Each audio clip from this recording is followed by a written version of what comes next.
Hello, good people of YouTube. Mountbatten here.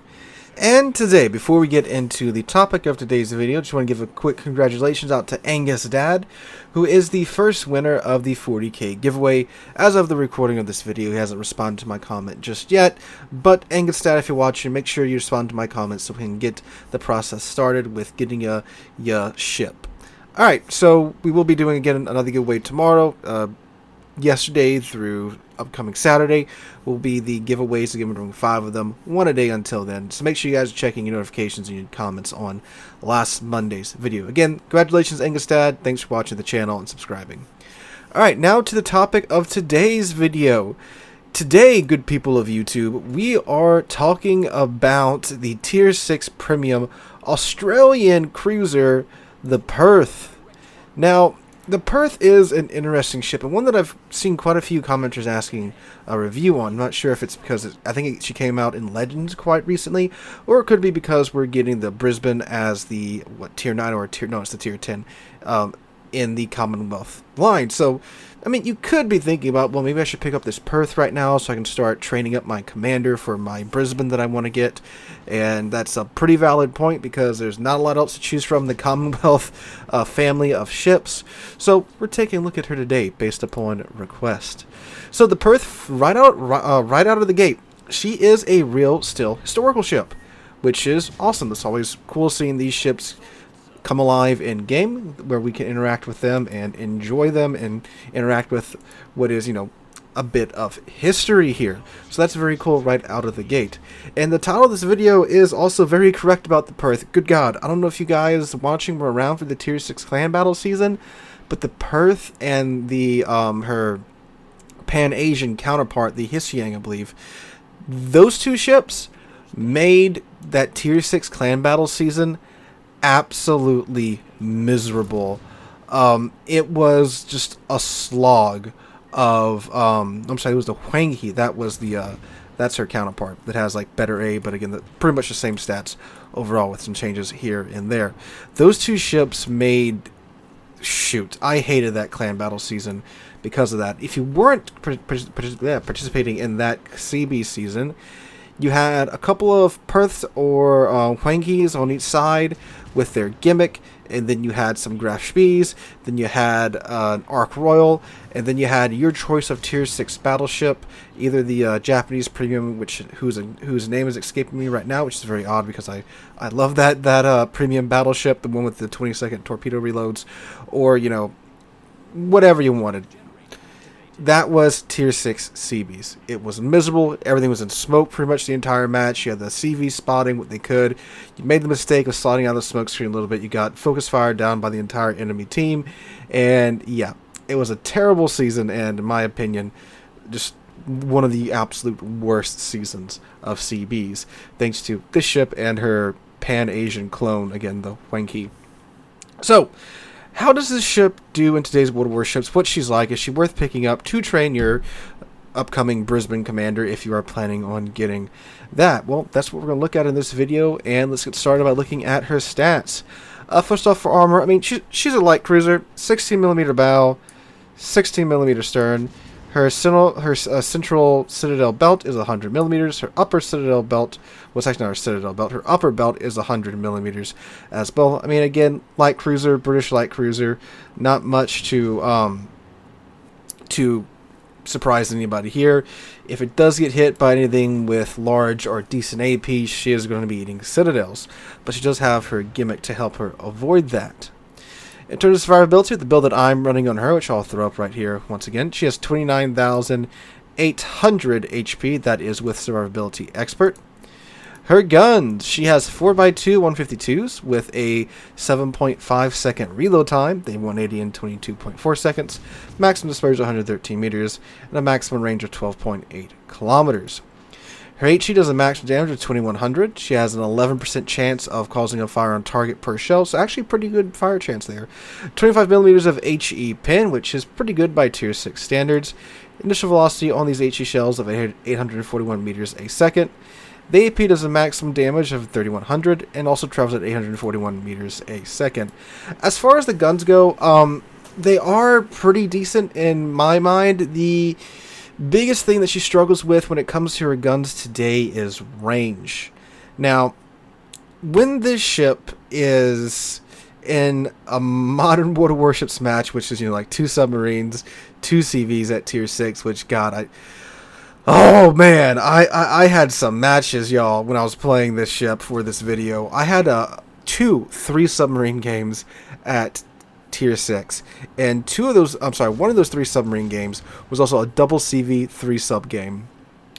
We had a lot of fun that round. That's sarcasm if you can't detect it. So with the way that the game has, of course, evolved, especially when you get like double up tiered in the Perth, that short range does come back to bite you sometimes, because her gimmick is her crawling smoke. She has a crawling smoke screen, which if you haven't been around for too long, yes, there's more than 2 types of smoke. Well, there's actually I think 4 or 5 types of smoke in this game now.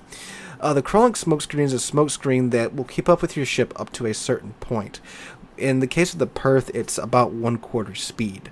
So as long as you're going 1/4, you got your smoke running, it'll keep up with you, you can move around, but you're moving slower in order to use this crawling smoke. And of course, one of the main gameplay ideas behind the Perth is you use this crawling smoke screen to get close to your target. Her smoke firing penalty is 4.5 kilometers, so you can get really darn close to the enemy ships and get your guns on target. And again, 11% fire chance, 7-second reload time. You take a couple of hits and your reload's down to 5 seconds now. She's a pretty good light cruiser when it comes to that.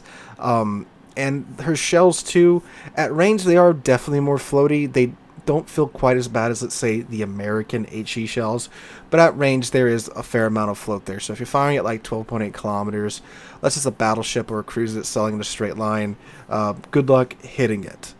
But again, when you can play this ship close, it's pretty good for that. But again, with modern World of Warships, you won't really be getting close too much, and we'll talk more about that when we talk about her in today's World of Warships. So she does get torps. You get 2x4 533mm torps. You can single drop these or just use the tight spread. They reload in 96 seconds. They have a torpedo range of 8 kilometers, which is actually really good by tier 6 standards. 15,433 maximum damage, 61 knot top speed, and 1.3 kilometers range. You get 1 depth charge, boys.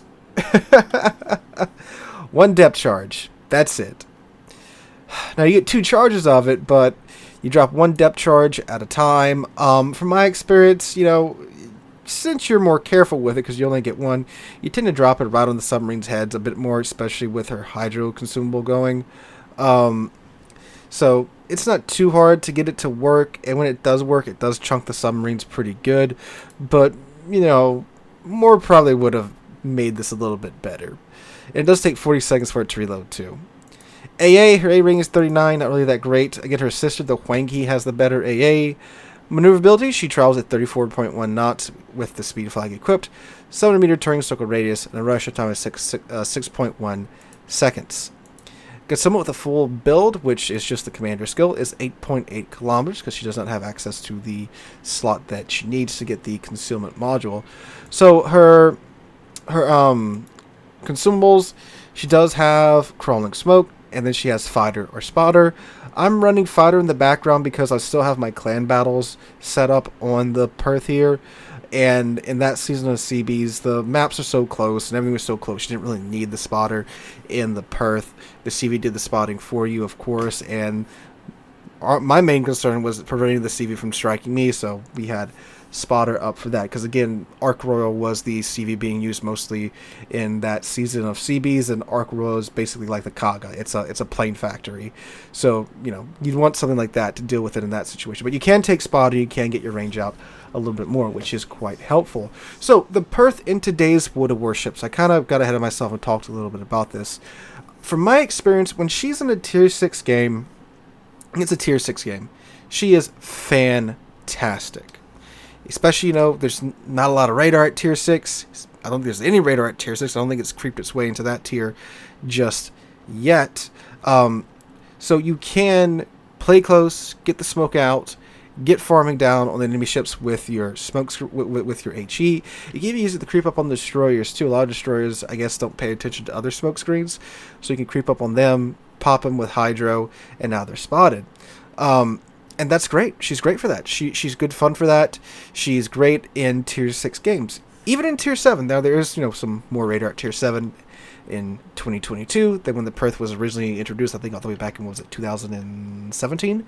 So, that does rain on your parade a little bit there with the smoke and the crawling smoke, but you still, you have a spotter. You can get her range out to, I believe, a little bit over 14 kilometers with the spotter going, and that's still pretty decent range for a light cruiser at Tier 7. The big issue is Tier 8 now. So much radar, submarines, CVs. Oh no. It's not treated the Perth very well these past couple of years when in the case of a double up tiering. Now, don't get me wrong, any Tier 6 cruiser is going to suffer in a double up tiered game.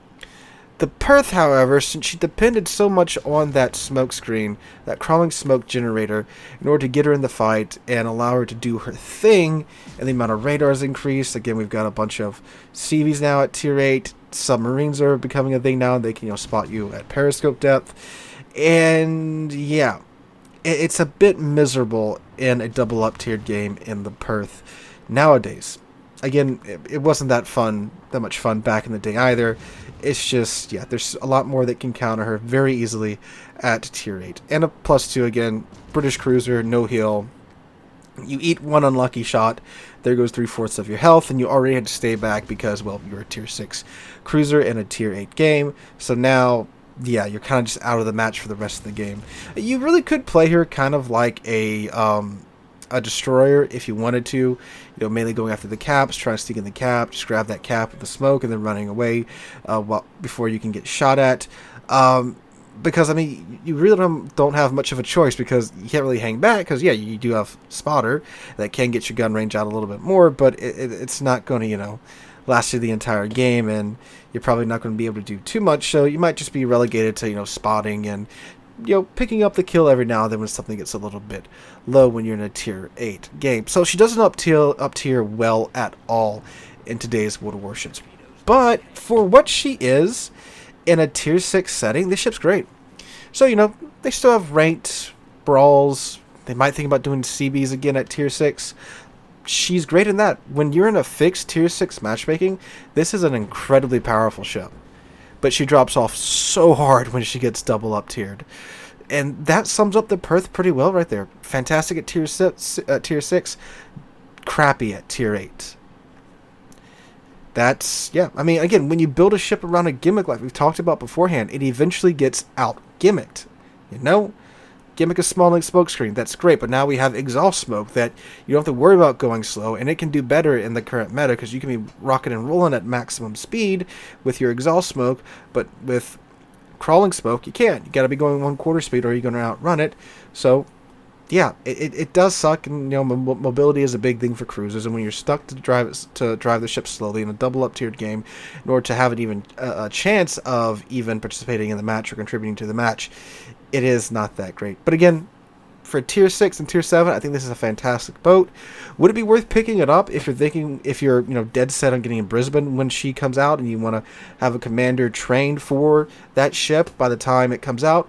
Sure, I would think so. It is a Tier 6, so she is not that expensive. She's, Tier 6s are, a little over like $25 or $20 US and change. So, yeah, really not that bad. It's not like you have to pay $50 for a Tier 8. Now, of course, again, you can still think $20 is too much for a digital item, but we're talking on the warship scale of things. She's really not that expensive. And plus, I do believe she's available for doubloons in the army, so if you got the 25% off coupon, you get a really good deal on her as well. So guys, let me know what you guys think about the Perth in the comments down below. Hope you guys enjoyed. If you did, make sure to drop a like, leave a comment, subscribe to the channel. We're on our way to 45,000 subscribers, and I cannot thank you guys enough for that. Hope you have a wonderful Wednesday, wonderful rest of your week. Hope to catch you guys in the next one.